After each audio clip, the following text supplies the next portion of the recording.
안녕하세요. 전 서울에 사는 30대 여성입니다.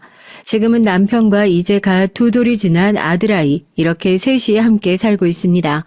결혼한 지는 이제 4년쯤 됐네요. 길다면 길고 짧다면 짧은 시간인 것 같아요. 오늘 사연에 앞서 더 잘 얘기해드리기 위해서 저희 집안 얘기를 조금 해야 할 것 같습니다. 전 굉장한 금수저예요. 적어도 전 그렇게 생각하고 있습니다. 아버지가 어머니가 가진 재산이 많아서 그렇다는 건 절대 아니고요. 물론 가난하진 않았지만 그렇다고 굉장히 여유로운 집안은 또 아니었으니까요. 그런데 어째서 금수저냐고요? 저희 어머니와 아버진 굉장히 좋은 분들이십니다. 근방에 저희 부모님의 성품을 모르는 사람이 없을 정도로 말이죠. 그런 의미에서 전 정말 진정한 금수전, 저와 같은 사람들이 아닐까 생각해요. 인품이 훌륭한 부모님의 밑에서 바르게 자란 사람들 말입니다. 전 자라면서 단 한 번도 뭔가 부족하다는 생각을 해본 적이 없어요. 여유롭진 않았지만 그래도 할 수 있는 건 노력하면 다 할 수 있었던 가정 환경 탓에 언제나 열심히 그리고 바르게 살았고 타고난 것들도 좋았던 편이라 노력하면 다 이루어졌거든요. 공부도 취직도 그리고 심지어 결혼까지 말입니다.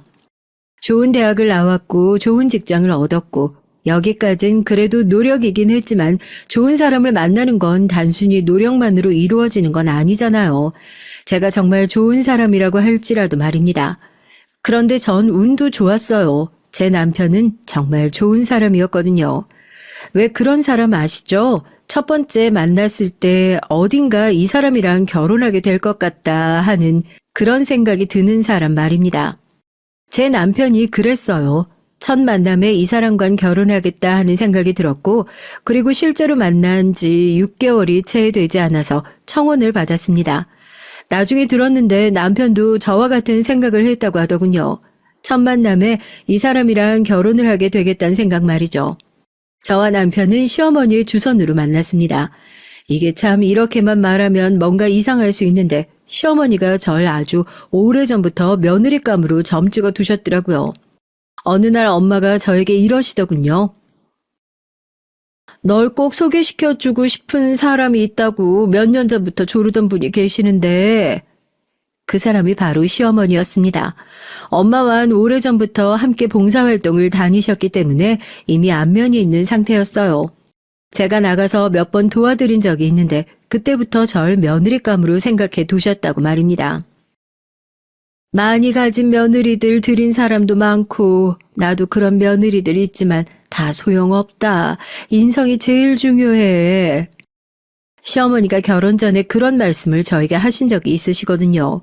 그래서 생각한 적이 있긴 해요. 동서될 사람들이 많이 가졌지만 인성적으로는 좋은 말이 안 나오는 사람들인가 보다 하고 말이죠. 그리고 그건 실제로 그랬습니다. 남편은 위로 형이 둘 있었거든요. 그러니까 저에게도 손윗동서가 둘인 셈인 거죠. 그 두 사람은 처음부터 절 마음에 들어하지 않았어요. 왜 알 수 있잖아요. 이 사람이 나에게 호감을 가지고 있는지 아닌지 말입니다. 아니 그렇게 대단한 조건도 아닌데 어머님은 뭐가 그렇게 마음에 드셔서 그렇게 칭찬을 하셨을까? 그러니까요. 집안이 엄청나게 부자도 아니고 직업도 괜찮긴 해도 뭐 대단할 정도는 아니잖아요. 인물이 굉장한 것도 아닌데 왜 그렇게 칭찬하셨을까요? 자기들은 정말 궁금해서 그런다며 저를 뜯어봤지만 사실 당하는 사람 입장에선 유쾌하지 않은 일이긴 하잖아요.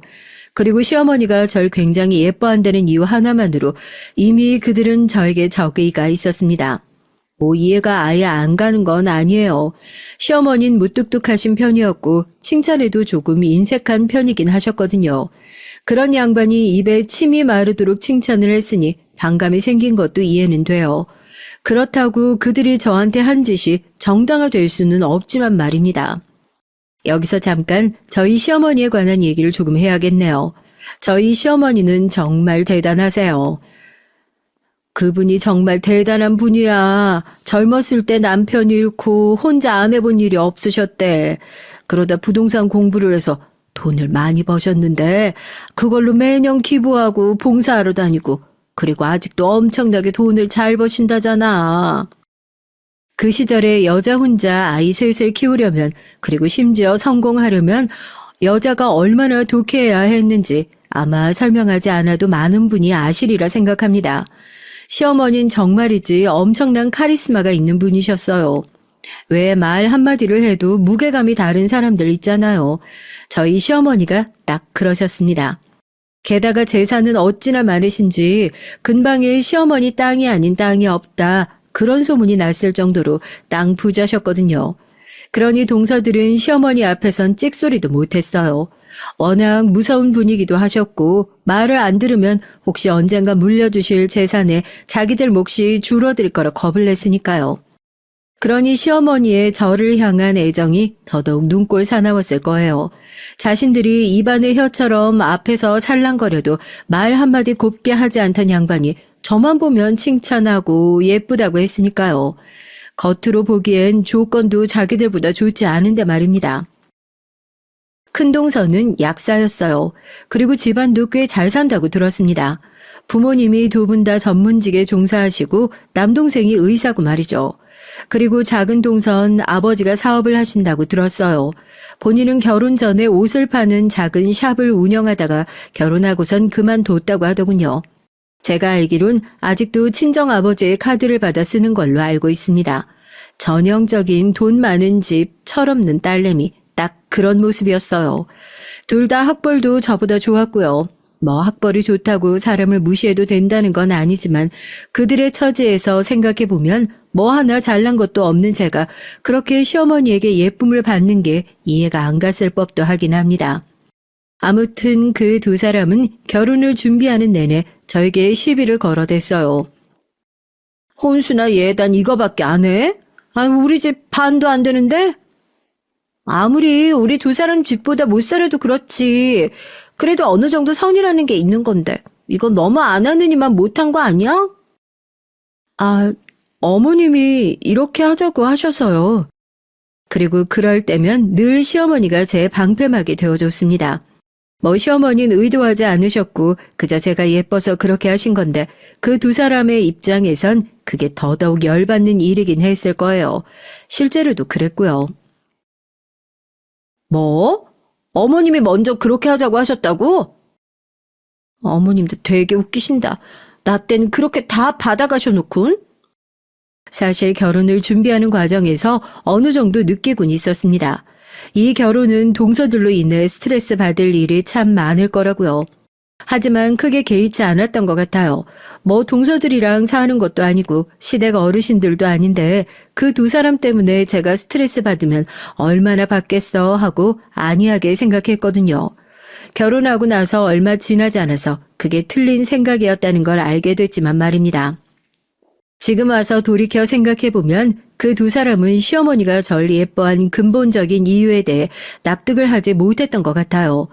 사람이 좋은 사람이란 이유 하나만으로 누군가에게 예쁨 받을 수 있다는 걸 말입니다.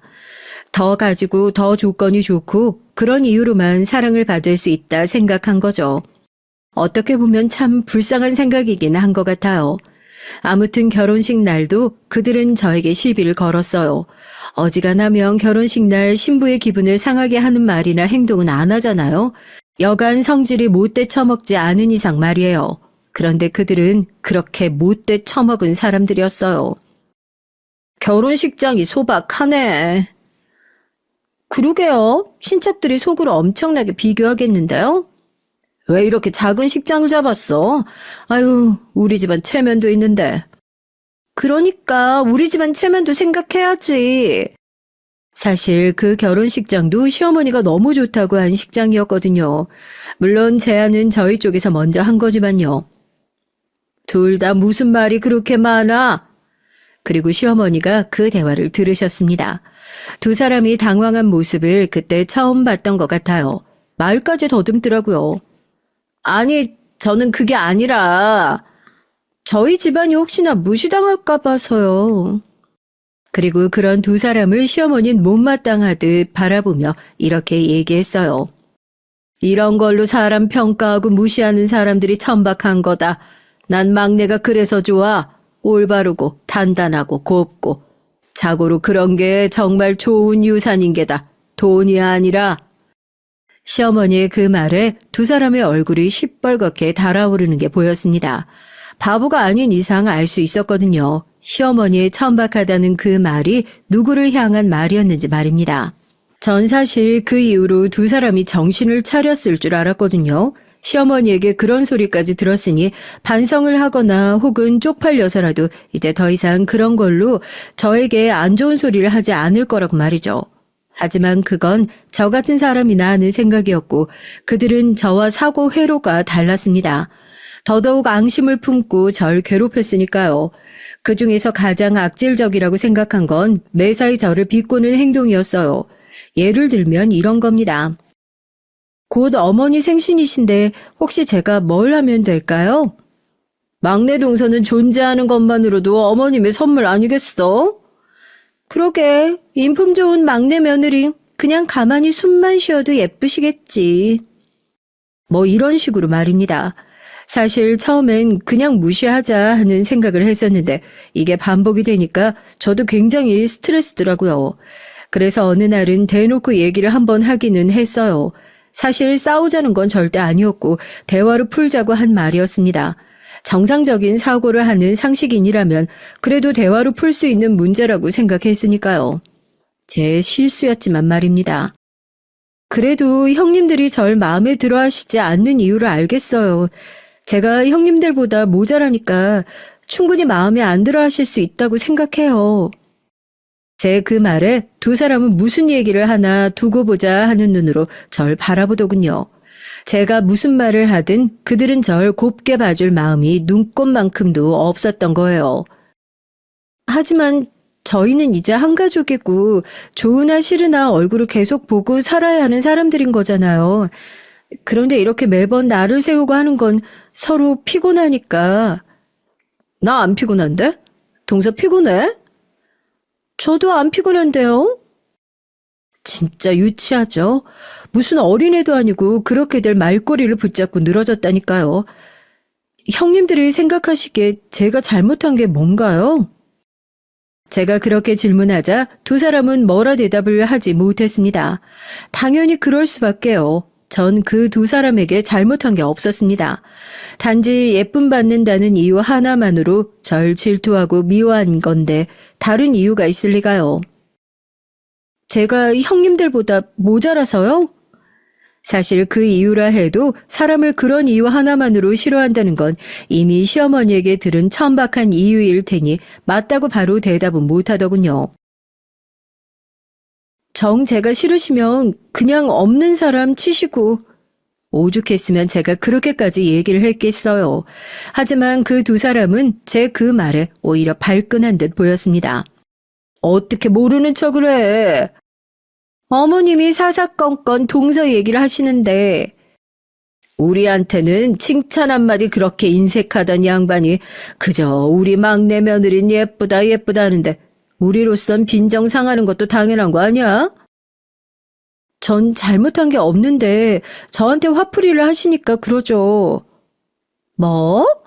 화풀이라고 했어? 아니면 뭔데요? 어머님이 절 예뻐하시는 게 그렇게 질투가 나세요? 야, 너 지금 질투라고 했어? 왜 사람이 전국을 찔리면 욱하잖아요. 딱 그렇게 욱하더라고요. 우리가 막내 동서보다 못한 게 뭐가 있어서 막내 동서를 질투해? 그러니까요. 이게 보자 하니까 정말로 자기 주제를 모르네. 어머님이 좀 예뻐한다고 아주 그냥 세상이 다 자기 거 같지? 전 단 한 번도 시어머니가 절 예뻐한다는 이유 하나만으로 세상이 전부 제 거 같다고 생각해 본 적이 없습니다. 막말로 시어머니랑 사는 것도 아니고 전 남편이 좋아서 결혼한 건데 시어머니의 애정이 뭐가 그렇게 저한테 큰 부분이었겠어요. 뭐 좋아해 주시면 당연히 좋기야 하죠. 하지만 그거에 목숨을 걸 만큼은 아니었습니다. 물론 어머님이 좋아해 주시면 좋죠. 남편의 어머니가 절 예뻐해 주시는 건데요. 하지만 그게 아니더라도 그냥 날 좋아해 주는 사람이 있는 건 좋은 거고 전 그 이상으로 생각해 본 적이 없습니다. 어머님이 절 예뻐하는 게 어떻게 제가 세상을 다 가진 것 같을 수 있겠어요. 그리고 그 말에도 욱한 게 보였어요. 고고한 척하네. 내가 모를 줄 알아? 결국은 돈일 거잖아. 결국 본심이 나오더군요. 두 분은 돈 때문에 어머님께 예쁨 받고 싶으세요? 우리가 너랑 같니? 우린 친정도 다 부자야. 전 돈 때문에 누군가에게 잘 보여야겠다 하는 그런 못돼 먹은 생각은 안 하고 사는 사람이니까 그 부분은 너무 걱정하지 마세요. 그리고 제 말은 그들에게 하는 말이기도 했어요. 그리고 그들도 그렇게 알아먹은 듯 저를 노려봤고 말이죠. 그런 식의 말다툼이 몇 번 있고 나서 전 포기했던 것 같아요. 어른들의 대화로는 해결을 할 수가 있는 문제가 아니라는 걸 깨닫게 됐다고나 할까요? 아무튼 그 사람들은 애초에 제가 무슨 말을 하든 절 좋게 봐줄 생각이 없는 사람들이었으니까요. 그런 사람들에게 무슨 말을 해도 다 속위에 경일 끼겠죠. 대화가 통하지 않는다는 걸 알게 된 이후론 그냥 무시했습니다. 한 귀로 듣고 한 귀로 흘렸어요. 원래 사람의 말에 꽁해하는 스타일이 아니긴 했기 때문에 한동안 그러고 지낼만 하긴 했습니다. 자주 보는 얼굴들도 아니었고요. 나중에 안 사실이지만 그것들도 제 안에서 나름대로 쌓이고 있긴 했더라고요. 제가 부처도 아니고 볼 때마다 안 좋은 말을 하는 사람들에게 쌓인 게 하나도 없다는 건 말도 안 되는 일이긴 하죠. 그래도 나름대로 적응 아닌 적응을 하고 있던 무렵 제가 임신을 했어요. 아이고, 이제 당분간은 집에 오지 말거라. 니들도 애한테 전화하지 말고, 알겠지? 시어머니는 임신을 한 절 굉장히 기특해 하셨어요. 저도 사실 시어머니가 왜 그렇게까지 절 예뻐라 하셨는지 아직은 완벽하게 이해가 안 되긴 하거든요. 추측하건대 시어머니도 어느 정도는 동서들의 성격을 알고 있으니 그런 사람들 사이에서 제가 유독 더 좋아 보였을 순 있겠다고 그렇게는 생각했거든요. 우리는 애 안 낳았어. 어머님 좀 심하신 거 아니에요? 이렇게 대놓고 차별을 하시나? 나 이건 정말 못 참겠어. 날 무시하는 건 괜찮은데 손주들까지 차별하는 거잖아. 한마디 하는 게 맞겠죠. 두 사람은 무슨 도원결이라도 하듯 다부진 얼굴로 결심하고선 시어머니에게 한번 얘기를 한 적이 있긴 했어요. 안 하느니만 못한 결과이긴 했지만요. 니들은 내리사랑이란 말도 모르니? 아니 그래도 손주들 가지고 차별하시는 건 좀... 내가 언제 차별을 했니? 저희 임신했을 때랑 어머님이 너무 차별하시니까 그게 아이들한테도 그러실까 봐 저흰 걱정이 되는 거죠. 아이들은 다 느끼는데. 그래서 내가 손주들한테 못한 적 있어? 시어머니는 손주들을 엄청나게 좋아하고 다 퍼주시는 타입이셨거든요. 그건 조카들한테도 그랬습니다. 아니요. 그런데 뭐가 문제야? 일어나지도 않은 일로 이렇게 찾아와서는 유난스럽게. 저희는 걱정이 돼서. 걱정할 것도 셌다. 그럴 정신머리 있으면 니들 인생이나 조금 잘 살아. 내가 어디서 며느리들 인성 안 좋다는 얘기를 들어야 되겠니? 동서 둘이 시어머니의 지인을 보고 제대로 인사를 안 한 게 화근이었습니다. 시어머니가 그간 얘기를 하지 않고 있었던 모양이더라고요. 니들도 예뻐하라고? 너희 같으면 퍽이나 그러겠니? 먼저 잘하고 예뻐해달라고 그래라. 내가 니들 얘기 밖에서 듣고는 정말 부끄러워서 쥐구멍이라도 숨고 싶었으니까. 가만히 있으면 중간이라도 간다는 말을 이럴 때 쓰는 거구나 했던 것 같아요. 괜히 말을 꺼냈다가 더한 말을 들은 거니까 말이에요. 제가 그걸 보고 있는 걸 동서 두 사람이 깨닫곤 표정이 썩어 들어가는 게 보였습니다. 자기들도 쪽팔리긴 했겠죠.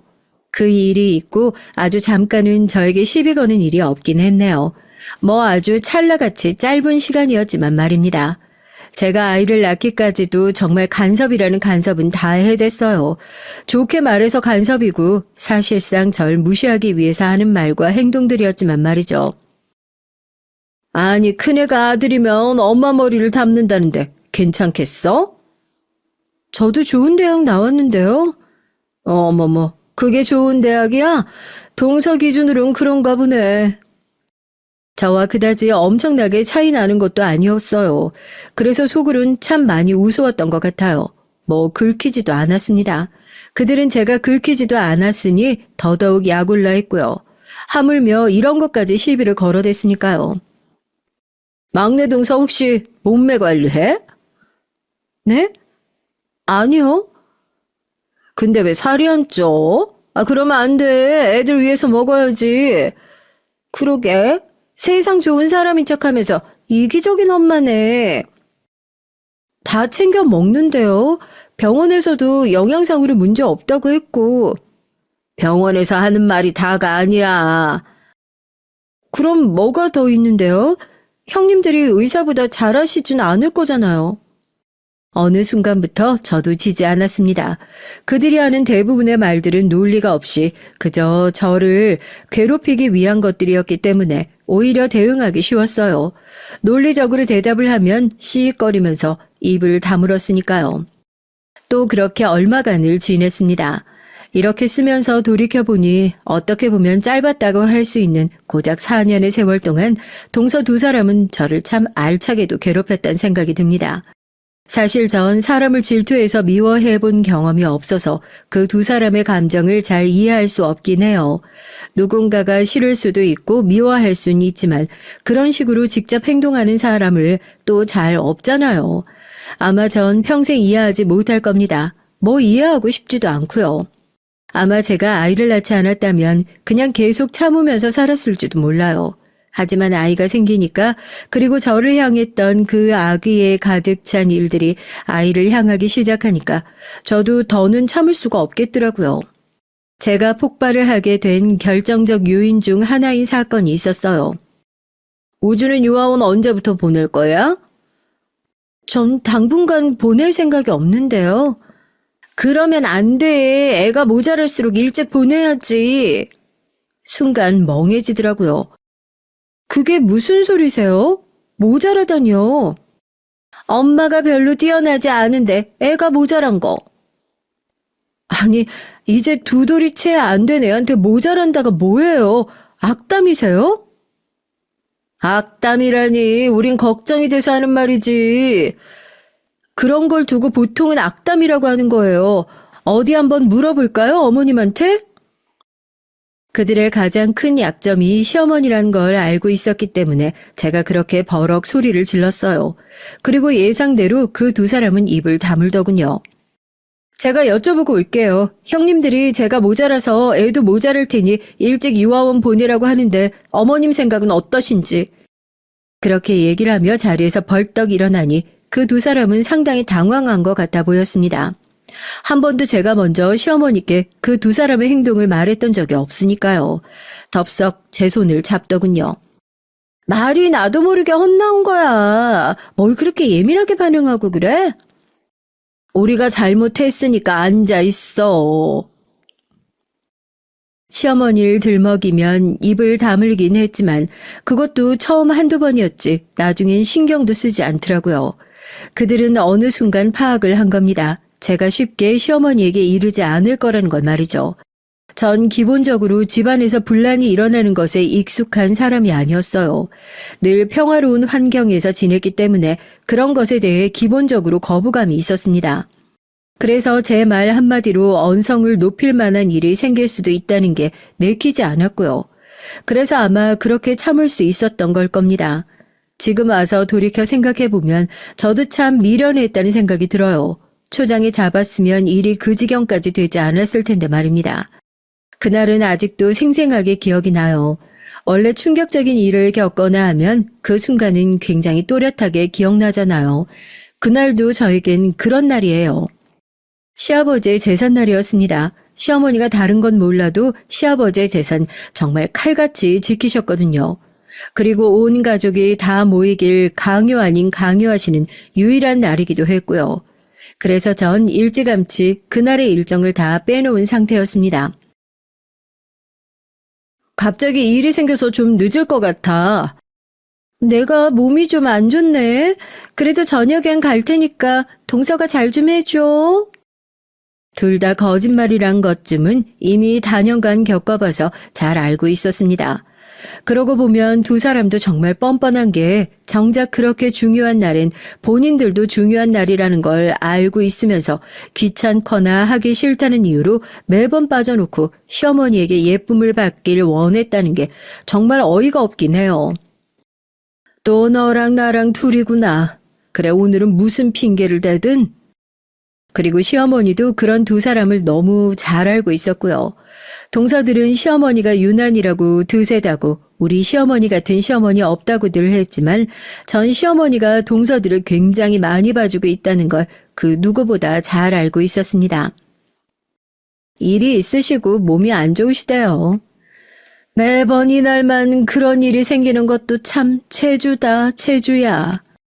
시어머닌 말은 그렇게 하시면서도 그거에 대해서 동서들한테 별 말은 또 안 하시는 분이었거든요. 아마 그 일이 없었다면 시어머니도 계속해서 그렇게 알고도 모른 척 해주셨을 겁니다. 막말로 지들끼리 잘 살고 있는 것 같은 아들네 부부들을 갈라서게 하고 싶은 부모가 어디 있겠어요.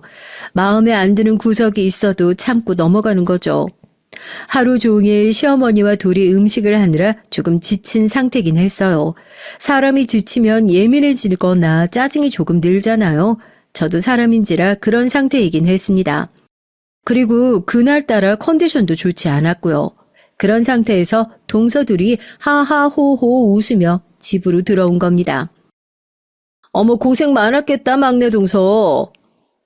그러게, 매년 고생이 많네. 미안해.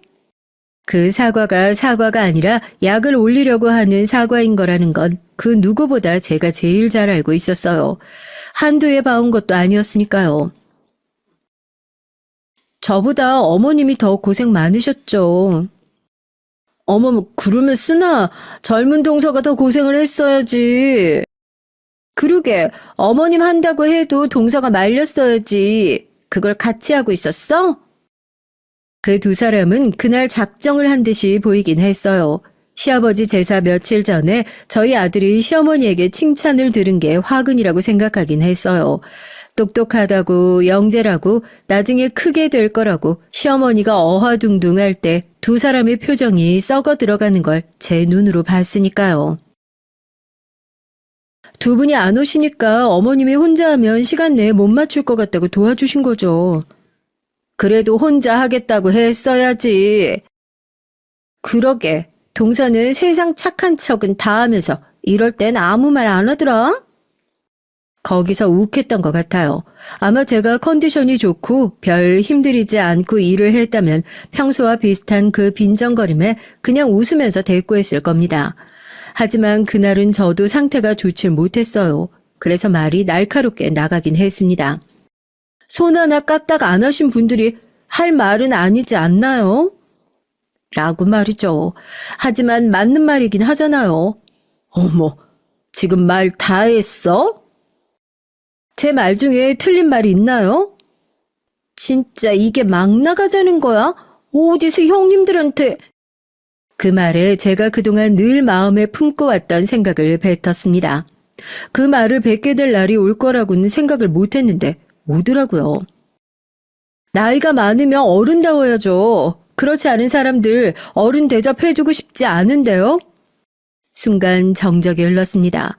뭐 그 두 사람도 찔리긴 했을 거예요. 누가 봐도 본인들이 유치하긴 했으니까요. 하지만 그때 저에겐 그 말을 들은 게 눈이 뒤집혔던 모양입니다. 너 말 다 했어? 큰형님이 한 번도 보지 못한 표정과 목소리로 버럭 외쳤으니까요. 이게 보자 하니까 어머님이 좀 예뻐한다고 눈에 뵈는 게 없지? 어머님이 예뻐해서 눈에 뵈는 게 없어서 하는 말이 아니라 참다 하는 말이에요. 지나가는 사람 붙잡고 아무한테나 물어보세요. 두 분이 저한테 하는 짓이 얼마나 유치하고 치졸한 짓인지. 지금 와서 돌이켜 생각해봐도 그날의 전 말을 굉장히 잘했던 것 같긴 합니다. 그래서 그런가 후회는 없어요. 진짜 말 다 했어? 덜 했으면 어쩌실 건데요? 뭐? 두 분이 저한테 그동안 한 짓을 생각해 보세요. 제가 하고 싶은 말을 다 했겠어요? 그리고 그 다음은 저도 예상하지 못했습니다. 순간적으로 손 하나가 제 뺨으로 날아들었거든요.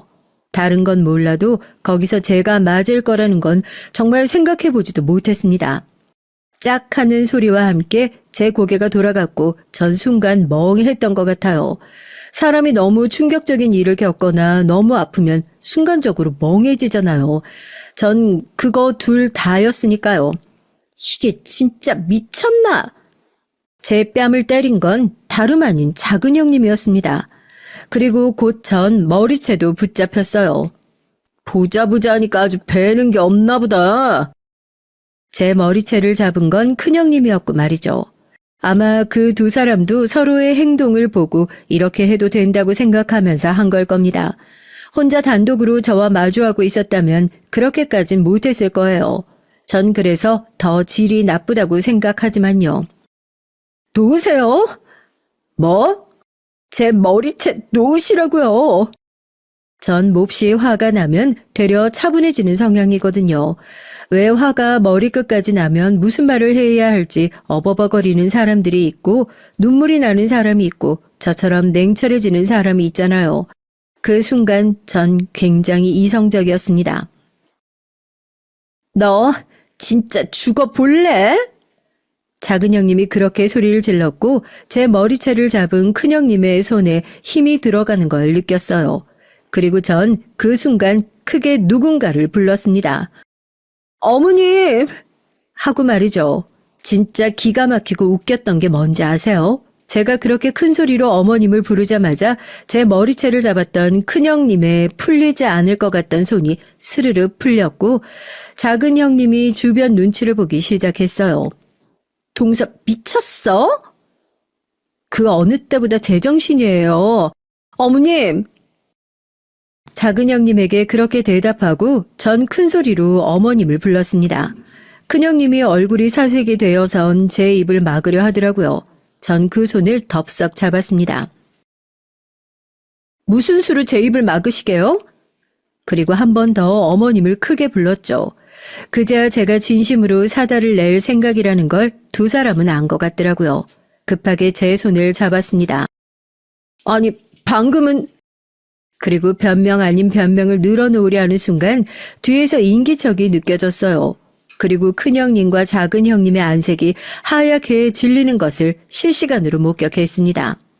알았어요. 아, 시어머니가 뒤에 와 계시는구나 하고 말이죠. 전 눈물이 나왔습니다. 일부러 운 건 아니고 그냥 이제 내 편이 왔다는 생각에 저도 모르게 주르륵 눈물이 나왔던 것 같아요.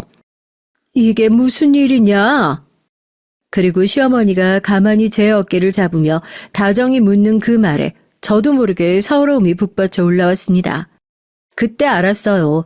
아, 나도 모르게 정말 그동안 쌓인 게 많았구나 하고 말이죠. 그리고 또 한 가지 사실을 알았습니다. 이제 이 두 사람은 한 가족으로 지내고 싶지 않다고 하는 것도 말이죠. 어머니, 전 이제 못하겠어요. 너 우냐? 대체 무슨 일이야? 얘 왜 울어? 시어머니가 우는 제 얼굴을 보며 당황해서 물으셨고 형님 두 사람은 어찌할 바를 모르고 전전긍긍하는 게 보였어요. 어머니, 저 형님들 두 분 때문에 정말 살고 싶지 않거든요. 죽고 싶어요. 근데 그러면 안 되는 거잖아요. 저 이 집 식구 이제 못할 것 같아요. 그리고 제 말은 폭탄처럼 투하됐어요. 제 말이 끝남과 동시에 형님 두 사람이 하얗게 질려가는 걸 봤거든요. 그리고 저를 달래주던 시어머니의 손이 멈췄습니다. 이게 다 무슨 소리냐? 그리고 굉장히 낮은 목소리로 굉장히 화가 난 말투로 시어머니가 물으셨어요. 듣기만 해도 등골에 땀이 확 흐를 만큼 무서운 얼굴로 말입니다. 아니, 어머님 그게 아니라 막내 동서랑 저희 사이 잠시 오해가 있었어요. 저희가 잘 해결할 수 있어요. 아니, 그럼요. 막내 동서 우리가 오해하게 말을 했다면 너무 미안해. 앞으로는 조심할 테니까 화 풀어. 응? 미안해. 어떻게든 제 입을 막으려 정말 안간힘을 쓰더라고요. 그런 일이 일어날 거라곤 왜 단 한 번도 생각하지 못했던 건지, 내가 그 정도로 호구로 보였는지 뭐 그런 생각들이 잠시 스쳐 지나갔던 것 같아요. 그들이 간절한 눈으로 절 바라봤지만 전 이번엔 그냥 넘어갈 생각이 없었습니다. 그래도 그간 잘 지내보려고 전 제 나름대로 노력했는데 갈수록 막말도 심해지시고 오늘은 뺨도 맞고 머리채도 잡혔는데 이젠 제가 더 못 버티겠어요. 아무리 생각해도 전 맞을 만한 일을 한 적이 없는데. 그리고 전 그대로 주저앉아 울었습니다. 아주 엉엉하고 말이죠.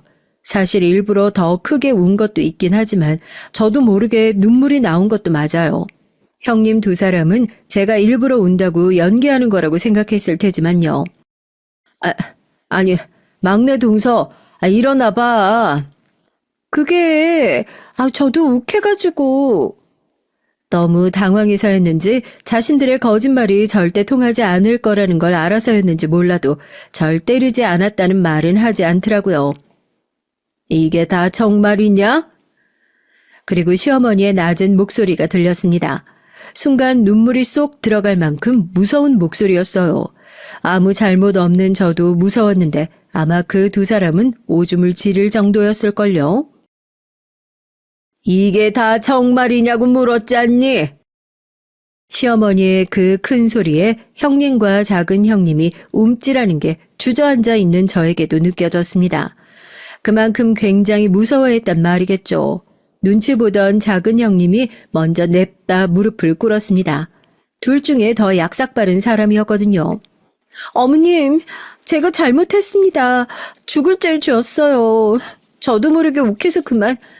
어머님이 동서만 너무 예뻐라 하시니까 질투가 나서. 그리고 그런 작은 형님의 모습을 본 큰 형님도 재빠르게 무릎을 꿇었어요. 저희가 생각이 짧고 어른답지 못했어요. 어머니 죄송해요. 동서 미안해. 이렇게 괴로워하고 있을 줄 몰랐어. 용서해줘, 응? 이렇게 괴로워하고 있을 줄 몰랐다니 전 그 말에 정말 화가 많이 나더라고요. 그렇게 괴롭혀 놓고 괴로울 줄 몰랐다라 용서하려다가도 그 말이 쏙 들어가게 하는 사과였습니다. 그러니까 이 말이 다 정말이라는 거지? 시어머니는 사과고 나발이고 이 모든 것이 정말이라는 사실에 굉장히 분개를 하셨어요. 화를 풀 생각이 없어 보이셨고요. 이것들이 알아서 정신 차리겠거니 하고 어느 정도 모른 척을 해주니 끝도 없이 나대서 결국 이사다를 내? 내가 니들 가만히 못 둔다. 시어머니는 그렇게 얘기를 하고선 저를 한 번 더 달래더니 방 안으로 들어가셨어요. 휴대전화를 가지러요. 그리고 그 사이에 형님 둘이 다급하게 저를 붙들고 말했습니다. 그렇게 다급한 모습은 처음 봤어요. 굉장히 똥줄이 타 보이긴 했네요. 막내 동서, 내가 미안해. 그러니까 그만해. 다신 안 그럴게. 우리가 그래서 안 되는 거였는데 선 넘었어. 착한 동서가 풀어? 싫어요.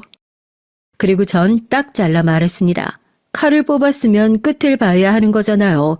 그리고 전 알고 있었습니다. 이번에 확실하게 해두지 않으면 언젠가 저들은 다시 그럴 거라는 걸 말이죠. 사람은 쉽게 변하는 게 아니잖아요. 게다가 애들도 아니고 다 큰 어른들이요. 제가 단호하게 싫다고 하자 당황해서 그 두 사람이 어쩔 줄 모르는 사이 시어머니가 어딘가 통화를 끝낸 듯 다시 돌아왔습니다. 니들 다 여기 있거라. 내가 할 말이 있으니까. 세상에서 가장 긴 1시간이었던 것 같아요. 시어머니가 뭘 하려고 그러는 건지 몰라서 쫄리는 사람 둘과 그 불편한 자리에 계속 있어야 했던 저 말입니다. 그리고 1시간이 지나자 아주버님 두 분과 남편 그리고 어떤 남자 하나가 시어머니 집으로 다급히 찾아왔어요. 내 변호사다. 시어머니가 그 모르는 남자를 소개할 때 전 알았습니다. 시어머니가 뭘 하려고 그러시는 건지 말이죠. 그리고 형님들 두 사람도 직감적으로 알아챈 듯 보였어요. 표정을 보니 큰일 났단 표정을 하고 있었거든요. 나라를 잃은 사람들처럼 말이죠. 이게 다 무슨 일이에요? 아주버님 두 분과 남편만이 영문도 모른 채 두리번거리고 있었습니다. 시어머니가 입을 열었어요. 그리고 다시 한번 폭탄 투하를 하셨습니다. 나는 이제 더 이상 참아줄 수가 없다.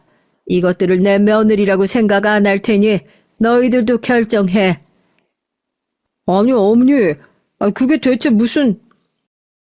막내 동서를 괴롭히는 걸로도 모자라서 이제는 뺨으로 올려붙이고 머리채를 잡고 난 이딴 것들 더 이상 며느리로 삼고 있을 생각이 없어. 시어머니의 그 말에 아주버님 두 분은 물론이고 남편이 제일 놀라서 제 쪽을 다급히 달려왔어요. 그러곤 제 얼굴을 살피더라고요. 얼굴이 시뻘겋게 달아올라 있었기 때문에 금방 이 모든 게 사실이라는 걸 알았던 것 같아요. 너무 놀라서 어버버거리더라고요. 오늘 유언장 작성을 새로 하려고 한다. 니들이 저것들을 계속 아내로 두고 산다면 난 니들한테 내 유산을 단 한 푼도 물려줄 생각이 없다. 그리고 그 선언에 아주버님 두 분은 물론이고 형님 두 사람이 무너지는 걸 봤습니다. 절망적인 표정이라는 말이 그런 걸 두고 하는 말이구나 싶을 만큼 절망적인 표정을 짓더군요. 돈 때문에 시어머니에게 사랑받는 절 질투했는데 그 돈이 깡그리 날아가게 생긴 거니까 말이죠. 어머니, 정말 죄송해요. 한 번만 더 기회를 주세요. 죽을 죄를 지었어요. 다시는 안 그럴게요. 하지만 시어머니는 절대 봐주지 않을 것 같은 단호한 표정으로 그 두 사람을 가만히 내려다 보셨습니다. 시어머니는 정말로 그날 유언장을 다시 작성하셨어요. 큰 아주버님과 작은 아주버님이 이혼하지 않는 이상 그 두 사람에겐 한 푼의 재산도 주지 않고 모조리 다 막내인 남편에게 주겠다고 말이죠. 말 그대로 뒤집어졌습니다. 난리가 났죠. 아주버님 두 분은 이 사실을 전혀 모르셨다며 저에게 번갈아 사과를 하셨고 동서들에게 굉장히 크게 화를 냈다고 들었습니다. 그리고 지금 실제로 이혼을 하니 많이 하는 얘기까지 오고 가고 있고요. 남편도 굉장히 많이 화가 났어요. 제가 그런 일을 당하고 있다는 걸 남편은 정말 꿈에도 몰랐었거든요. 제가 말을 하지 않고 티를 내지 않았으니까요. 내가 너무 미안해. 그리고 몰라줘서 미안하다고 울기까지 했습니다.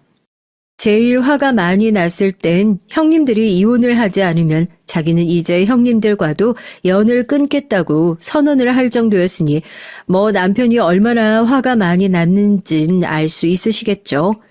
큰형님과 작은 형님도 처음엔 겁이 난 건지 아니면 어떻게 해야 할 바를 몰랐던 건지 그날 이후 며칠간은 연락이 없었습니다.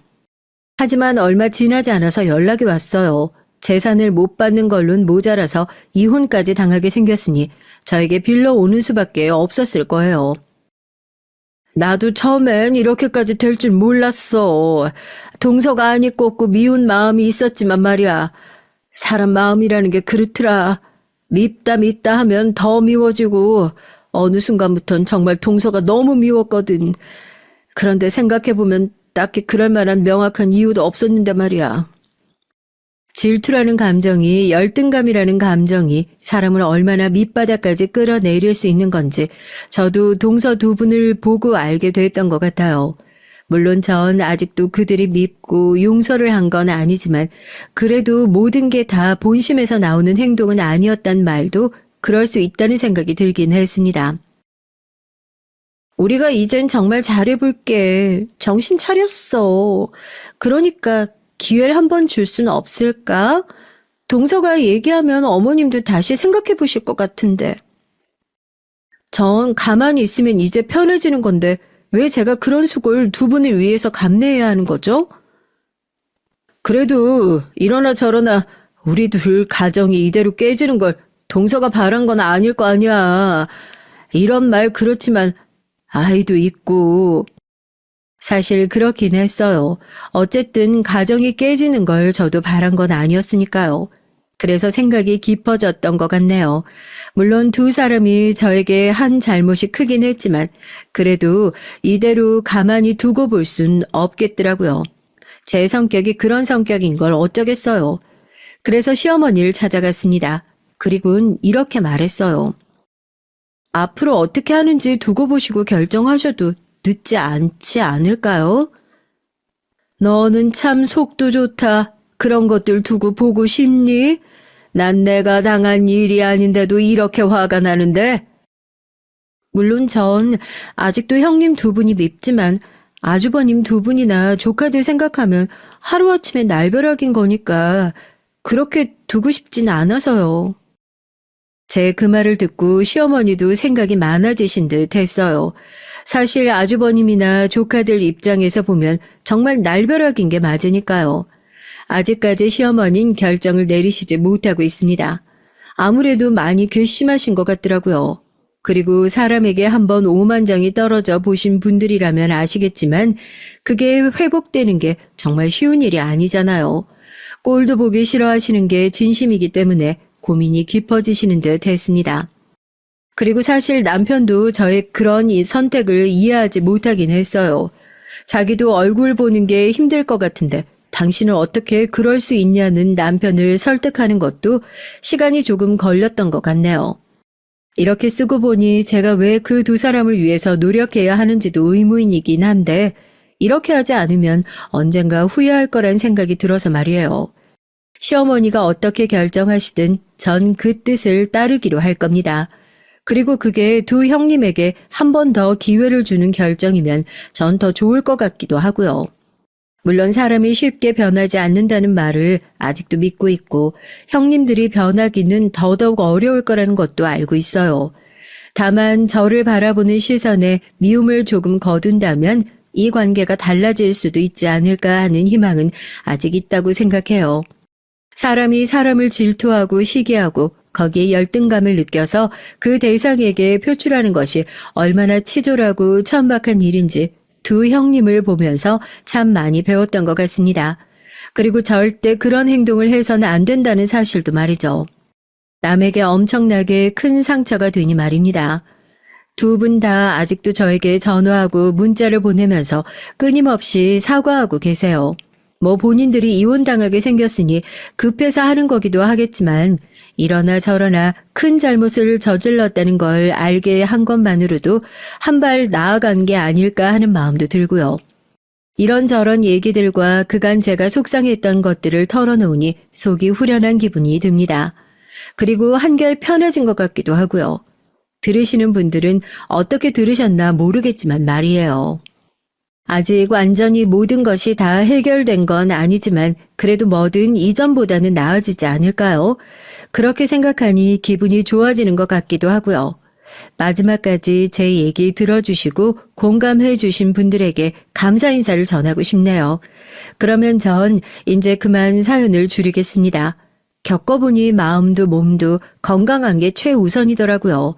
마음이 불편하면 몸도 병이 나고 말이죠. 다들 몸도 마음도 건강하시길 바라겠습니다. 안녕하세요. 저는 30대 초반의 직장 여성입니다. 외교부에서 공무원으로 일하는 남편이 있고 이제 갓 1살 생일이 지난 아들이 하나 있어요. 전 중학교 때부터 미국에서 공부하다 20살이 넘어서 한국으로 돌아왔습니다. 그래서 글을 쓰거나 문장을 만들 때 약간 영문식으로 하는 버릇이 있어요. 그 점 감안하시고 제 글을 읽어주시길 바랍니다. 제가 이 유튜브에 사연을 보내게 된 이유는요. 제 얄미운 형님들 2명 때문인데요. 전 3형제 중에 막내 아들과 결혼을 했습니다. 그래서 시부모님껜 막내 며느리입니다. 저희 친정엔 부모님과 제 위로 언니가 하나 있는데요. 저보다 3살 위의 언니를 따라 저도 중학교 때 미국으로 유학을 갔습니다. 조기 유학이었어요. 제 언니는 정말 머리가 좋은 사람이었거든요. 그래서 초등학교를 졸업하자마자 미국으로 유학을 가고 싶다고 매일같이 제 부모님을 졸랐습니다. 엄마, 나 정말 잘할 자신 있어요. 나 하버드 법대 갈 거예요. 그러니까 꼭 미국으로 보내줘요. 네? 아니 글쎄 정미야, 안 된다니까. 유학에 애들 장난도 아니고 돈이 한두 푼 드는 것도 아닌데 이렇게 무작정 조른다고 되는 일이 아니야. 엄마, 나도 미국, 응? 언니랑 같이 가게 해줘. 나도 공부 열심히 할게, 응? 법대는 아니더라도 나도 하버드 들어갈 수 있게 공부 열심히 할게. 제발. 내가 한번 알아볼게. 당신은 걱정 말고 있어. 그래도 내가 우리 애들 하고 싶은 공부 시키려고 이렇게 사업하러 해외로 다니는 거잖아. 그런데 딸들 하고 싶다는 공부 못 시켜줘서 되겠어? 저희 친정 아버지가 수입식품 사업을 하고 계세요. 세계 여러 나라의 차나 건강식품 같은 걸 주로 수입하셨는데요. 우리 네 식구 모두 어렵지 않게 먹고 사는 정도는 됐답니다. 제 어머니는 그걸로 만족하라고 유학은 너무 큰 욕심이라고 제 언니를 말려봤지만 언니는 전혀 말이 통하는 사람이 아니었어요. 어릴 적부터 뭐 한 가지에 꽂히면 앞뒤도 안 재고 그거 하나만 보고 달려가는 성격을 가진 게 제 언니였거든요. 언니가 하버드 법대에 들어가겠다고 한 것도 미국 어떤 드라마를 보고 그거에 꽂혀서 그랬던 것이거든요. 참 어이가 없죠. 하지만 TV 속에 그 하버드를 직접 보고 그 미국인들이랑 막힘없이 유창하게 대화하고 싶다는 일념 하나만으로 언닌 초등학교 3학년 때부터 무작정 비디오를 보면서 영어 공부를 하기 시작했어요. 그러니 6학년이 되자 영어 회화가 엄청 늘어서 외국 사람들을 만나면 거리낌 없이 대화할 정도가 됐답니다. 언니는 겁도 없었고 아무리 파란 눈에 금발인 외국인을 만나도 떨고 그러는 법이 없었어요. 대학생 언니 오빠들과 같이 영어 회화 학원에 다녔어도 그 반에서 말을 제일 잘하고 많이 하는 것이 저희 언니였습니다. 같이 다니던 학생들도 언니에겐 한 번도 이겨본 적이 없었으니까요. 외국인 영어 선생님은 원더풀, 엑설런트 이런 단어를 남발하면서 항상 언니를 칭찬했습니다. 그런 언니 덕분이라고 할까요? 언니에게 괜히 지기 싫었던 저도 언니 따라서 영어 공부를 열심히 했었던 기억이 나네요. 하지만 전 타고나기를 언니보다 머리가 좋지는 않았습니다. 그래서 미국에서 공부할 때도 언니가 밤 10시까지 공부하면 전 12시까지 공부를 해야 겨우 따라갈 수 있었어요. 가끔씩 전 부모님에게 투정을 부리기도 했어요. 언니에게만 좋은 유전자를 몰아준 게 아니냐며 부모님께 푸념을 하곤 했습니다. 그런 말을 들으실 때마다 지금은 부모님이 얼마나 속이 상하셨을까 생각을 해요. 제가 결혼하고 아이를 낳아보니 그제야 부모님의 마음이 이해가 되더라고요. 자식은 누구든지 귀엽고 소중하다는 것을 말이죠. 아무튼 전 미국의 고등학교에 입학한 언니를 따라서 미국으로 유학을 떠났습니다. 딸 둘만 유학을 보내는 것이 못내 탐탁지 않았던 어머니는 끝까지 반대를 하셨지만 든든한 제 아버지의 후원 덕분에 저와 언니는 미국에 가서도 부족한 것 하나 없이 공부에만 열중할 수 있었어요. 고등학교에서도 최상의 성적을 유지한 언니는 하버드 대학에 쉽게 입학할 수 있었고요. 언니가 다니던 고등학교에서도 한국인으론 가장 높은 점수를 받았다고 교장 선생님에게 표창장도 받고 졸업했었던 자랑스러운 저희 언니였습니다. 하지만 하버드 대학교 법대에 들어가기란 어렵긴 했어요. 제 언니는 법대에 힘들지 않게 들어갔지만 전 입시를 할 때 담임 선생님이 하버드는 조금 어렵다고 다른 아이비리그에 가지 않겠냐고 권유를 하셨습니다. 하지만 전 하버드가 아니면 의미가 없다고 고집을 부렸어요. 담임 선생님은 곤란한 얼굴로 그럼 마음대로 하라고 떨어져도 책임질 사람은 바로 나니까 그 사실만 알아두라고 말씀하셨습니다. 전 이를 악물고 밤을 새워가면서 더 공부를 열심히 했어요. 제가 제일 힘들어했던 게 수학이었는데요. 시험을 보기 전날에도 언니에게 과외 지도를 받아가면서 열심히 수학 공부를 했습니다. 선미야, 너 혹시 내가 갔다니까 이렇게 억지로 공부하면서 너도 하버드 오려고 하는 거 아니야? 그럴 필요 없어. 다른 좋은 학교들도 얼마나 많은데. 넌 꼭 그 학교가 아니라도 얼마든지 넘치는 점수로 쉽게 들어갈 학교가 많잖아. 언니가 하는 거면 내가 못할 이유가 없지. 난 언니한테 뒤떨어지고 싶지 않아. 그러니까 나 가르치는 건 내가 하버드 들어갈 때까지만이야. 그 이후로는 나한테 신경 안 써도 돼. 저의 앙칼진 대답에 언닌 고개를 저으면서 한숨을 쉬었어요. 어쩔 수 없이 언닌 제가 하버드 대학에 합격할 때까지 개인 과외를 해줬습니다. 그건 장녀로서의 의무감 같은 거였을지도 모르겠어요. 저희 둘만 미국으로 보낼 때 아버지는 언니에게 저를 꼭 지켜달라고 신신당부를 하셨거든요. 믿을 사람은 언니밖에 없다면서 미국으로 가기엔 어린 저의 유학을 언니와 함께라는 이유를 달아 조건부로 허락을 해주신 것이었습니다. 그렇게 저와 언니는 둘 다 대학생이 됐어요. 언니와 전 같이 지내던 집을 넘기고 언니는 혼자 자취를 했고 전 하버드 기숙사에 들어가게 됐습니다.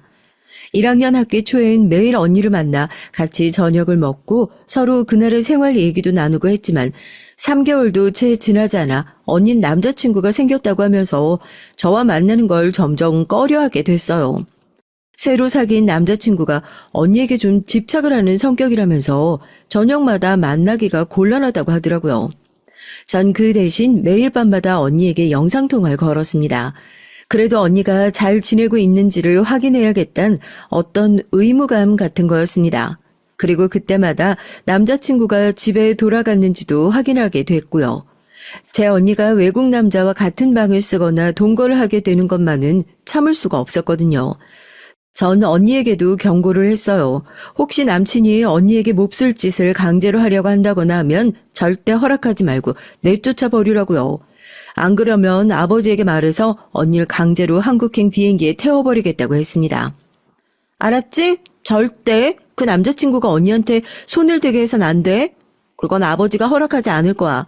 아버진 결혼만은 한국에서 한국 사람하고 하라고 하셨으니까 그 사실 언니도 잊어선 안 돼. 그래, 알았다니까. 마이클은 그런 남자 아니야. 집착은 좀 있어도 신사라고. 자기도 내가 원하지 않으면 절대 날 지켜준다고 약속했다고. 그러니까 얼른 전화 끊고 잠이나 자라고. 전 이렇게 언니의 안전과 행복을 확인한 후에야 마음 놓고 잠을 잘 수 있었습니다. 제가 이미 성인이나 다름없던 언니를 너무 단속하고 억압했었다고 이상하게 생각하시는 분들도 계시겠죠.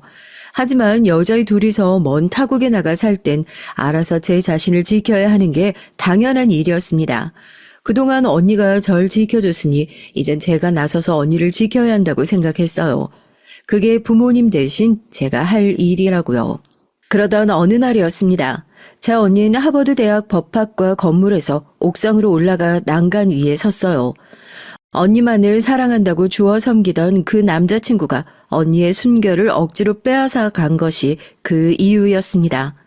언닌 그 남자의 뺨을 때렸고 그 남자는 폭력으로 언니를 경찰에 신고했어요. 그래서 언닌 법대를 졸업해서도 절대로 검사나 변호사가 될 수 없게 됐습니다. 작은 것이라도 전과가 있는 사람은 검사에 임용될 수 없었거든요. 그 법 때문에 언닌 절망에 빠졌어요. 언니의 과 친구들이 나서서 언니를 말려봤지만 결국 그날 언닌 옥상 난간에서 뛰어내려 죽어버리고 말았습니다. 언닌 며칠간 학교 수업에 나오지 않고 집에서 술만 마셨고 그러다가 택한 게 극단적인 선택이었다고 하더라고요. 전 언니가 죽은 장면을 보지 못했어요. 그날 학교 수업이 없어서 하버드에 가지 않고 친구들과 근교 해안에 놀러 갔었거든요. 하지만 전 더 이상 하버드 대학을 다닐 수 없었습니다. 언니의 죽음이 너무 슬픈 나머지 저도 우울증에 걸렸기 때문이죠. 저희 부모님은 미국으로 오셔서 언니의 시신을 수습하고 저를 데리고 한국으로 돌아오셨어요. 한국에 돌아와서도 전 오랜 시간 정신과에 다니면서 우울증 치료를 받았습니다. 언니가 죽은 다음부터 세상은 저에게 회색빛과 같았어요. 무엇을 하려고 할 수도 없었고 하고 싶은 의욕도 나지 않았거든요. 그 길로 하버드엔 자퇴서를 썼어요. 혼자 다시 미국으로 가서 학교로 돌아가 졸업을 할 용기가 나지 않았거든요. 다시는 미국에 가고 싶지도 않았습니다. 그런 저에게 아버지는 이렇게 말씀하셨어요. 예, 선미야. 이 아빠와 엄마도 우리 큰딸이 죽은 건 너무 슬퍼. 네 엄마도 정미를 한국으로 데려오고 나서 몇 날 며칠을 먹지도 자지도 못하고 힘들어했었다. 하지만 너처럼 2, 3년이 지나도록 이렇게 힘들어할 수는 없잖니. 우린 이제 너라도 잘 키워야 할 의무가 있어. 그러니까 이제 공부를 하든 취직을 하든 뭐라도 하도록 노력을 해봐. 그날도 전 밤만 축내고 누워있는 시체처럼 아무것도 하지 않고 하루를 보내려고 했어요. 그러다가 아버지의 그런 따끔한 말에 전 불현듯 정신을 차려야겠다는 생각이 들었습니다. 그래서 동네 산책처럼 달리기를 시작했어요. 아침 일찍 일어나 러닝을 하고 집에 돌아와선 어머니를 도와 아침밥을 차려서 먹었습니다. 이런 규칙적인 생활을 하다 보니 언니를 잃은 슬픔도 조금씩 옅어져 가고 우울증도 좋아지기 시작했어요. 하지만 어떻게 해도 다시 하버드 대학으로 돌아가거나 서울에서 다시 수능을 보고 대학을 갈 용기는 끝까지 나지 않았었죠. 언니가 죽은 그날에 전 미국의 해안에서 친구들과 웃고 떠들었다는 죄책감이 아직도 저의 정신을 지배하고 있었기 때문입니다. 그 때문에 전 대학 생활을 누릴 자격이 없다고 다시는 공부를 할 수 없다는 마음으로 만들어 버렸어요. 그 대신 전 카페나 햄버거 가게 등 대학생들이 다닐 만한 아르바이트를 하기 시작했어요. 그렇게라도 해야 제 또래 애들을 만날 수 있었으니까요. 전 또래들과 어울리면서 점점 그들의 밝음에 동화돼서 언니를 잃은 슬픔을 치유할 수 있었습니다. 다신 누군가를 제 인생에서 잃고 싶지 않았거든요. 그러기 위해선 정신을 바짝 차리고 살아가야 했습니다. 전 트라우마로 힘들었지만 다시 영어 공부를 시작했고 24살이 되던 해 다른 대학 졸업생들처럼 취업시장으로 나갔습니다. 매달 토익 공부를 하면서 시험을 봐서 거의 만점을 받았고 대학 졸업장만 없다 뿐이지 자격증도 땄습니다. 그렇게 부지런히 스펙을 쌓은 결과 전 방송국 외부 제작소에 작가로 취직을 할 수가 있었어요. 제가 처음에 들어간 프로그램이 여러 나라의 외국인들을 모아놓고 퀴즈 대결을 하는 프로그램이었는데요. 토익 시험 만점 성적과 하버드 대학 입학 증서가 절 그 프로그램의 작가로 들어갈 수 있게 해줬죠. 제가 방송국에 취직하고 난 후부터 어머니는 기운을 차리셨고 다시 웃음을 되찾으셨더라고요. 간간히 친척들이 모인 자리에도 나가시고 동창회에도 나가셔서 자랑도 한다고 하셨습니다. 그러면서 어머니는 동창 모임에서 만난 어머니의 동창분과 2차까지 술을 드시다가 저에 대한 얘기를 하셨나 보더라고요. 그 동창 친구분은 아들이 셋 있었는데 그중에 막내 아들이 공무원 시험에 합격해서 7급 공무원으로 근무하고 있다고 하더라고요. 어머니는 그 동창의 아들과 절 한번 만나게 해달라고 했답니다. 그 사실을 전해 듣고 전 어머니에게 불평을 했어요. 아직 소개팅이나 선을 볼 나이도 아니고 그런 자리가 편하게 느껴지지 않는다고 했고요. 엄마, 나 아직 26인데 왜 선자리를 잡았어? 난 엄마 아빠랑 오래오래 살고 싶지. 벌써 결혼하고 싶지 않아요. 그리고 결혼하면 예능 작가로서의 내 삶은 어떻게 되는 거야? 애라도 나오면 경력 단절료 되는 건 한순간이잖아. 나 아직 결혼에 관심도 없고 할 생각도 없어요. 아니, 벌써 결혼하라는 얘기가 아니고 그냥 같이 연락하고 어쩌다 한 번씩 만나고 그런 것부터 시작하면 되는 거 아니야. 이 엄마 나이도 이제 60대 중반이다. 엄마 아직 힘 있을 때 손주 키워주고 싶지. 좀 있으면 몸이 힘들어서 네 아들, 딸 키워주지도 못해. 그러니까 한번 만나봐. 꼭 결혼하라고 고집 피우지 않을 테니까. 어쩌면 네가 좋아서 그 친구 아들하고 결혼하게 될지도 모르잖니? 어머니의 성화에 못 이겨 만난 7급 공무원이라는 그 친구분의 아들은 선하고 서글서글한 눈매를 가진 남자였어요. 옅게 속 쌍꺼풀이 진 눈매를 보자마자 전 마음의 장벽이 확 허물어지는 걸 느꼈습니다. 그 사람은 남자지만 제 언니와 비슷한 눈을 가지고 있었어요. 그래서 더 친근하게 느껴졌는지도 모르겠습니다. 전 그렇게 남편과 1년 반 동안 연애를 한 후 결혼을 하게 됐어요. 제 걱정과 달리 시댁에선 제가 작가라는 걸 굉장히 좋게 생각하시면서 시어머니는 결혼해도 계속 일할 수 있게 도와주시겠다고 말씀하셨습니다. 우리 선미가 예능 작가라니 정말 난 우리 며느라기 자랑스럽다. 나도 이제 어디 가서 작가 선생 며느리 얻었다고 자랑할 수 있겠어. 우리 집안에서 창작자가 나오다니 정말 감격스럽다. 아니 우리 집안이 어떻다고 그래. 우리 아들도 7급 공무원이면 어디 가서 빠지지 않는 신랑감이라고. 아유 그럼 뭐래요. 당신도 학교 교장, 우리 아들도 공무원. 아우 난 정말 우리 집안 분위기가 유리벽이나 철창 같아. 너무 딱딱해. 이제야 나랑 좀 맞는 애가 들어온 것 같다. 너무 좋아. 다행히 어머니 친구분이신 우리 시어머니는 소녀 같은 감성을 가지신 좋은 분이었어요. 막장 드라마에 나오는 며느리에게 물을 뿌리거나 김치 싸대기 때리는 시어머니는 아닌 것에 전 지금도 감사합니다. 시어머니가 많이 봐주신 덕분에 전 아직도 작가 일을 계속하고 있거든요. 지금은 외주 제작사가 아닌 프리랜서 작가로 활동을 하고 있긴 하지만요. 하지만 시댁 식구들 중 제가 지금도 껄끄럽게 생각하는 사람들이 있는데요. 그들은 제 큰형님과 작은형님이었습니다. 그 두 사람들은 제가 처음에 시댁에 인사하러 왔을 때부터 저와 남편의 결혼을 반대하고 나섰어요. 그 이유는 제가 고등학교 졸업장만 있다는 이유 딱 한 가지였죠. 제 큰형님은 서울의 한 대학교에서 국문학 교수로 재직하고 있었고, 둘째 형님도 경제학 박사까지 학위를 따고 우리나라 유명한 금융회사에서 선임연구원 같은 위치에 있다고 하는 그런 얘기를 들었거든요. 하지만 저도 하버드 대학을 졸업하진 못했지만 하버드 대학에 들어갈 만큼 공부를 열심히 하고 나름 머리는 좋은 편이어서 그렇게 신경 쓰지는 않았습니다.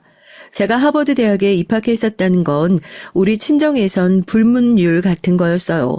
저 역시 아무에게도 말하고 싶지 않았고요. 왜냐하면 그걸 말하려면 친언니에 대한 묵은 상처도 꺼내야 했기 때문이었습니다. 우리 집안에선 아무도 그런 슬픈 말을 다시 꺼내고 싶은 사람이 없었거든요.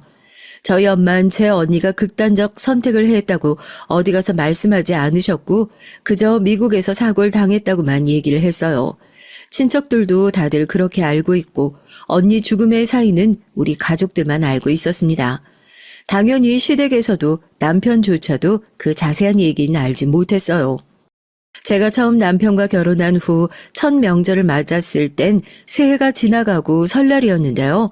저는 새댁이니 녹색 치마에 붉은 저고리로 입고 시부모님들에게 절을 했습니다. 그러자 시아버진 제가 예쁘다고 하시면서 세뱃돈으로 10만 원이 든 봉투를 주셨어요. 그리고 제 어깨를 두드리면서 만족한 웃음을 지으셨습니다.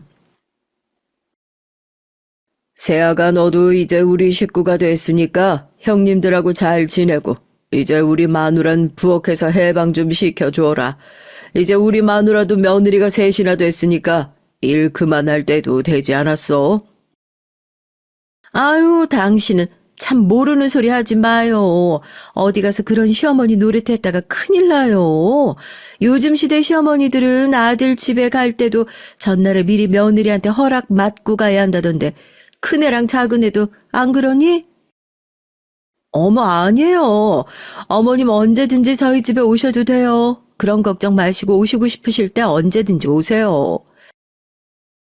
아우, 큰형님, 그렇게 말하시면 어떡해요. 어머니가 정말 그러시면 어쩌려고요? 큰형님과 작은형님은 이미 시어머니와 몇 년이라도 같이 살아와서 그런지 어머니 앞에서도 자칫하면 무례해 보일 수 있는 말도 잘도 하더라고요.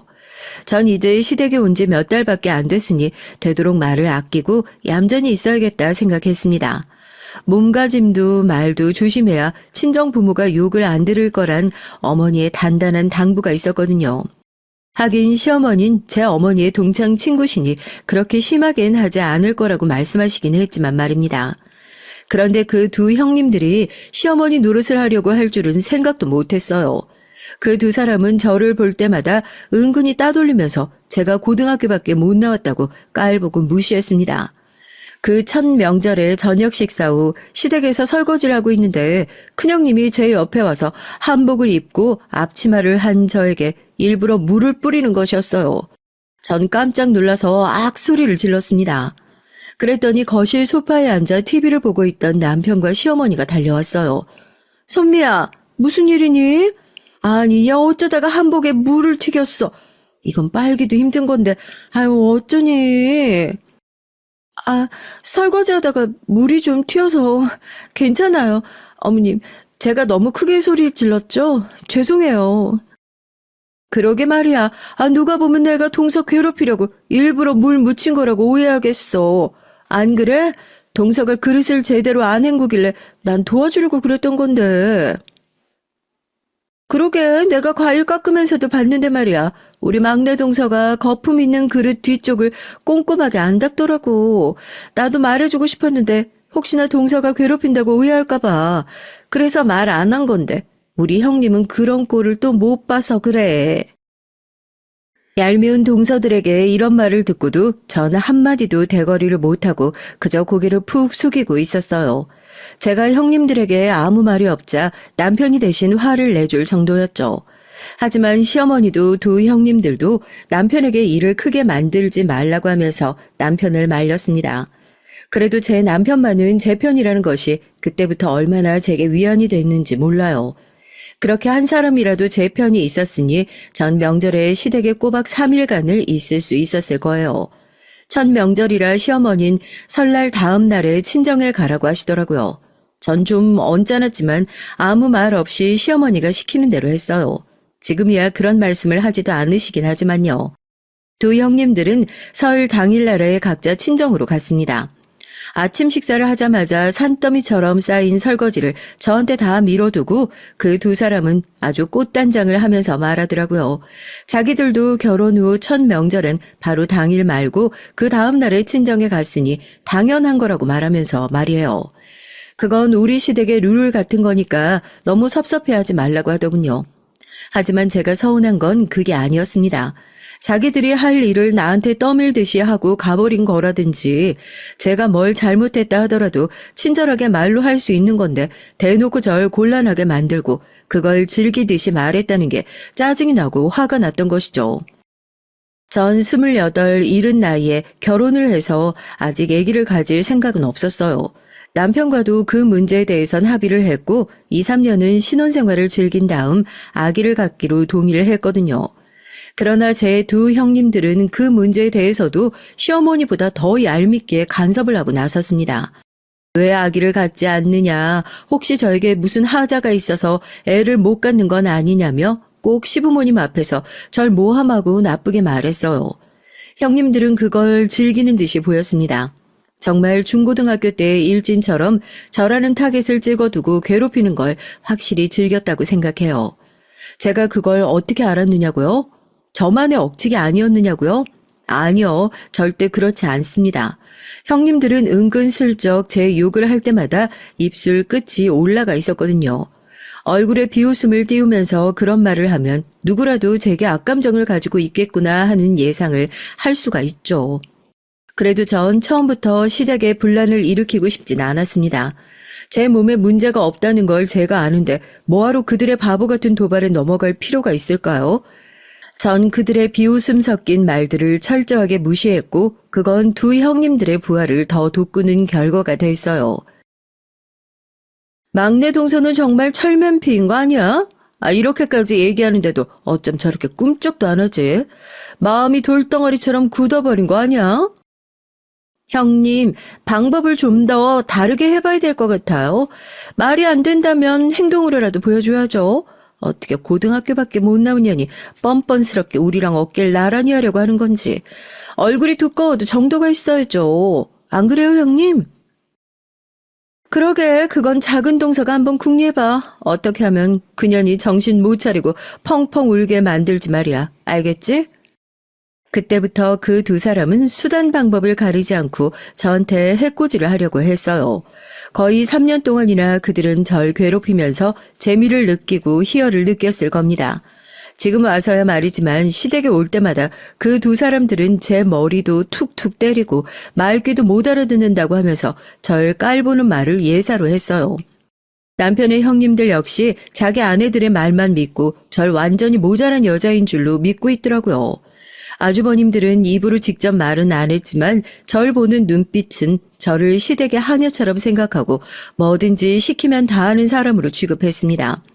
하다못해 맥주나 담배가 떨어져도 자기네 애들을 안 시키고 저한테 사다 달라고 말을 하더라고요.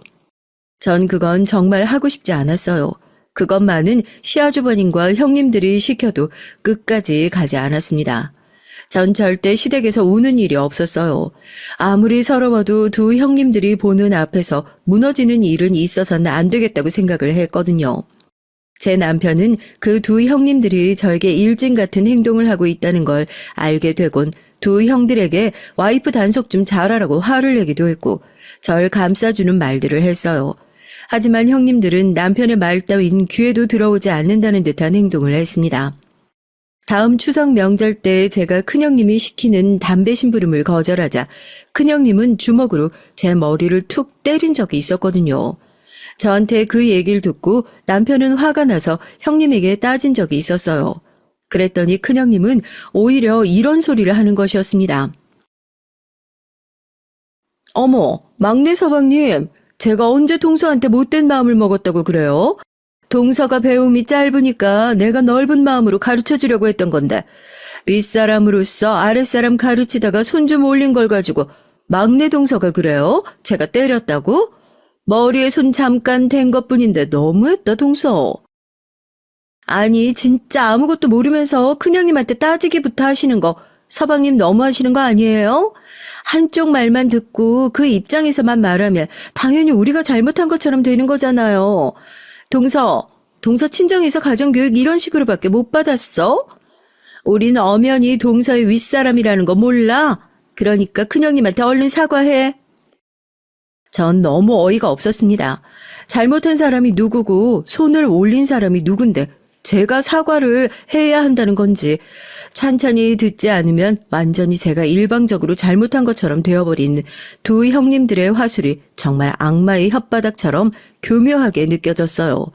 시어머니께서 그날의 중재를 해주셔서 다행히 모두 뒤집어지지 않고 슬쩍 덮여서 넘어가게 되었는데요. 전 그 후에도 큰형님이 제게 사과를 했어야 한다는 생각은 계속 들었던 겁니다. 전 친정집에 가서야 갑자기 그동안 꾹 눌러온 서러운 생각이 들어 그만 친정엄마 앞에서 엉엉 울고 말았어요. 제 눈물샘이 터진 걸 보시곤 친정엄만 크게 놀라서 남편에게 물으셨죠. 아니 선미 얘가 왜 이러나? 자네 집에서 무슨 일 있었어? 장모님 죄송합니다. 제가 중간에서 역할을 잘 못해서 와이프가 저희 형수님들에게 싫은 소리를 좀 많이 들었나 봐요. 정말 죄송합니다. 장인 장모님 뵐 면목이 없지만 전 우리 선미만 사랑하고 아껴줄게요.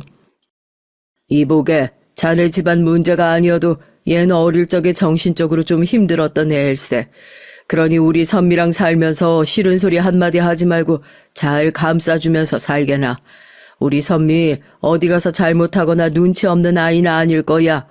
그러니 잘 봐주고 감싸줘. 내 부탁할게. 당신 무슨 그런 말을 해요. 아니야 정서방.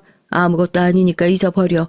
선미야 마음 굳게 먹고 그만 울어. 시댁이 편하기만 한 장소는 아니잖니. 그러니까 네가 이해해줘야지. 형님들이야 네가 좀 더 나이 먹고 시댁에서 입지가 굳어지면 함부로 말하지 못할 거니까 괜찮아. 이렇게 친정엄만 저에게 위로도 하고 절 단단하게 만들려고 모진 말씀도 좀 하셨습니다. 어렸을 때 어린 마음에 냉정한 엄마가 좀 서운했어요. 지금에서야 친정엄마의 속마음을 알게 되어 미안한 마음이지만 말이죠. 왜 안 그렇겠습니까?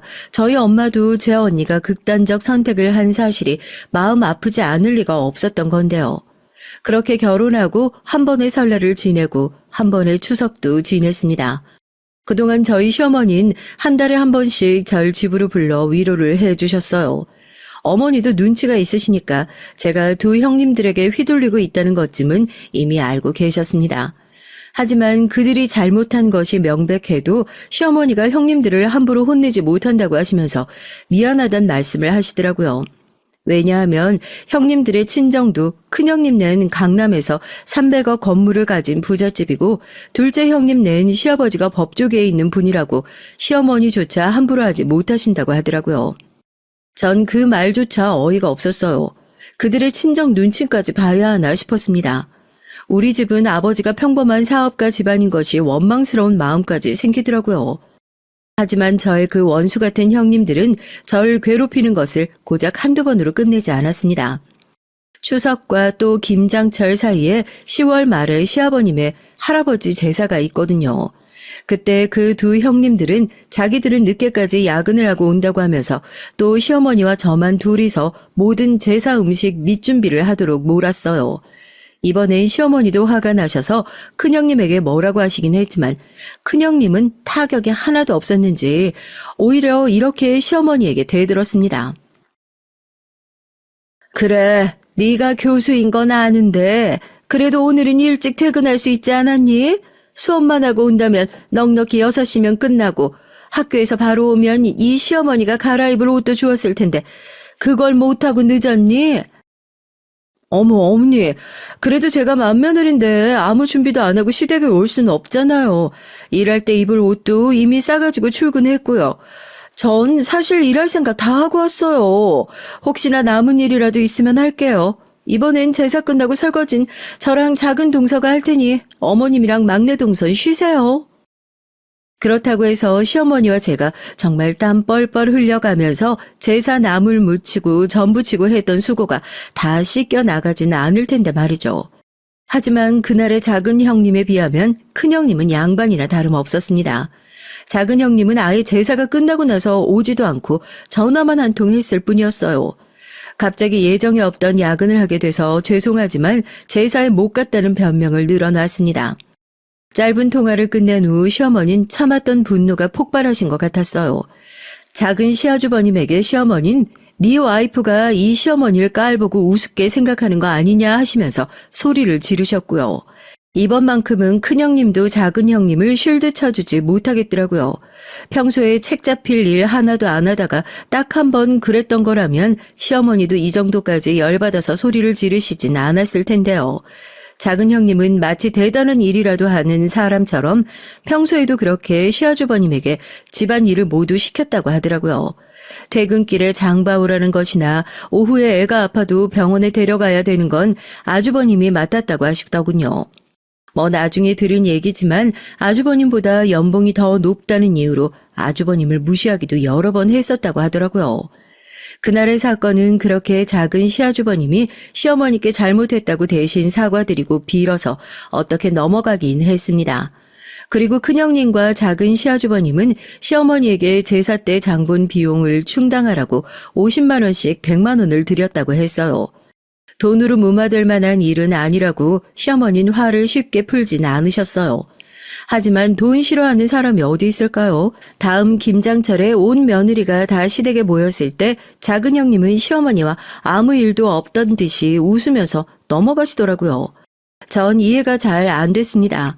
시어머니도 참 사람이 좋은 것이 물러 터진 것 같기도 하고 큰 동서와 작은 동서 역시 돈만 들이면 다 된다는 생각을 가졌다는 게 말이에요. 시어머니는 김장하는 날을 굉장히 중요하게 생각하는 분이었습니다.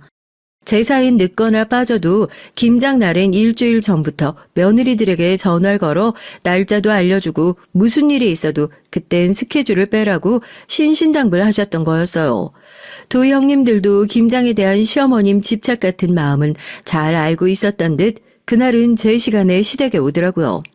전 1시간 전부터 시댁에 불려가서 배추 절이기부터 동원되어 있었고요. 결혼하기 전 친정집은 공장 김치를 마트에서 사 먹던 분위기여서 전 당연히 김장이란 건 해본 적도 없고 그날이 처음이었거든요. 칼질도 서툴고 파나 물을 채 써는 건 제겐 너무 고난이도의 작업이었습니다. 제게 팔을 다듬고 채 써는 것을 조금 시켜보시던 시어머니는 안 되겠다고 생각하셨는지 저한텐 세척이나 배추 뒤집기, 풀 끓이기 같은 쉬운 일들만 시키셨죠. 어머, 이건 누가 채 썬 거예요? 물을 이렇게 굵게 해놓으면 어떡해. 막내 동서 진짜 깬다. 한 번도 김치 담가본 적 없어? 아휴, 그러게 말이에요, 형님. 우리보다 더 못하는 사람이 들어와서 잘 됐다고 해야 될지. 동서, 평소에 서방님 밥은 제대로 해주고 사는 거 맞아? 그날도 어김없이 그 두 형님들은 제가 해놓은 일들을 트집 잡으면서 비웃고 있었습니다. 한 번도 해본 적이 없는 일을 하고 있으니 주눅이 안 들 수가 없었어요. 그래서 전 평소처럼 형님들의 비아냥거리는 행위와 말들을 참아 넘기려고 해봤지만 힘들었습니다. 그러던 중에 형님들은 절 괴롭히겠다고 갑자기 자기들끼리 영어를 사용하면서 제 욕을 하기 시작했어요. 마치 제가 무식해서 영어를 못 알아들을 걸로 착각했나 보더라고요. 지금부터 두 사람의 대화는 영어로 하는 말이라 생각해 주세요. 전혀 말이에요. 진짜 무식하지 않아요? 우리가 자기 욕하고 있는 건 꿈에도 모를걸요? 안 그래요? 우린 다 박사학위까지 있는 사람들인데 저딴 고졸 무식쟁이랑 겸상이 웬 말이에요? 그러니까 말이야. 정말 어머니도 마찬가지셔. 어떻게 같은 며느리라고 저딴 년하고 우릴 같은 밥상머리에 끼워 넣을 수가 있냐고. 진짜 우리들이 밥 다 먹고 남은 찌꺼기나 먹어야 할 년한테 그동안 우리가 너무 관대했던 것 같긴 해. 저것 봐, 저년. 김치도 더럽게 못 담그는 거 봐. 전 저를 대놓고 비웃는 두 형님들의 말을 듣다가 완전히 참을성의 한계가 와버렸어요. 그래서 매운 김칫솔을 막 넣고 있는 두 형님들의 머리 위에다가 엄청 짠 멸치젓갈을 확 부어버렸습니다. 옆에서 김치를 담던 시어머니와 형님들은 놀라서 눈을 크게 떴어요. 뭐야? 너 미쳤어? 어떻게 이런 짓을 할 수가 있어? 두 형님들은 어안이 벙벙해서 눈을 비비면서 미친 듯 소리를 질렀습니다. 그런 두 년들의 머리 위에서 전 유창한 영어로 그들에게 앙칼지게 쏘아붙여 줬어요. 왜? 너희들만 영어 할 줄 아는 거 같니? 나 중학교부터 미국 유학한 여자야. 캘리포니아에서 제일 유명한 사립중학교랑 고등학교 나왔어. 그리고 나 하버드 대학교 입학 증서 있는 여자거든. 영어 하려면 뭐 알고나 말을 하든가 해. 니년들이 하는 그 영어 문법에 한참 안 맞는 문장들인 거 알기는 하니? 이 미친년들아? 시어머님 물론이고 두 형님들과 아주버님들까지 깜짝 놀랐어요. 제 유창한 영어 실력도 물론이지만 제 폭탄 선언이 얼마나 뜻밖의 일이었겠습니까? 제가 언니와 함께 조기 유학을 갔다는 것과 하버드 대학에 입학했었다는 과거는 시댁 사람들은 아무도 모르고 있었거든요. 하다못해 남편도 몰랐습니다. 저희 친정엄마가 시댁에도 끝까지 비밀로 하라고 신신당부를 했거든요. 하지만 전 이런 수모를 당하면서까지 참고 있을 수는 없었습니다. 저 역시 자존심이 높고 공부라면 남들 못지않게 많이 하고 열심히 했던 과거 있는 여자였으니까요. 겨우 그깟 박사학위가 뭐라고 사람들 사이에 계급을 만들고 절 한참 낮게 보는 그 두 년들의 행패 더 이상 비밀로 할 수가 없었어요. 처음엔 두 형님들은 코웃음을 치면서 제가 하버드 입학생이라는 걸 믿지 않았어요. 그래서 전 휴대폰에 가지고 있던 하버드 입학증 사진을 보여주었습니다. 그랬더니 두 년들은 뒤통수를 3개 맞은 듯한 멍한 표정을 지어 보였어요. 그런 그년들의 멍청한 표정은 사실 절 즐겁게 했습니다. 어때? 이걸 보고도 니년들이 할 말이 있어? 말하려면 똑바로 영어를 사용해. 알아들었어? 저의 매끄러운 영어 발음에 시댁 식구들은 모두 다 눈이 휘둥그레져서 입을 딱 벌리고 아무 말도 하지 못했습니다. 전 입고 있던 앞치마를 풀어 내던지고 화장실에 가서 손을 씻고 시댁에서 나와버렸어요. 그렇게 다들 굳어져 있다가 제 남편이 가장 먼저 정신 차리고 절 따라 나왔습니다.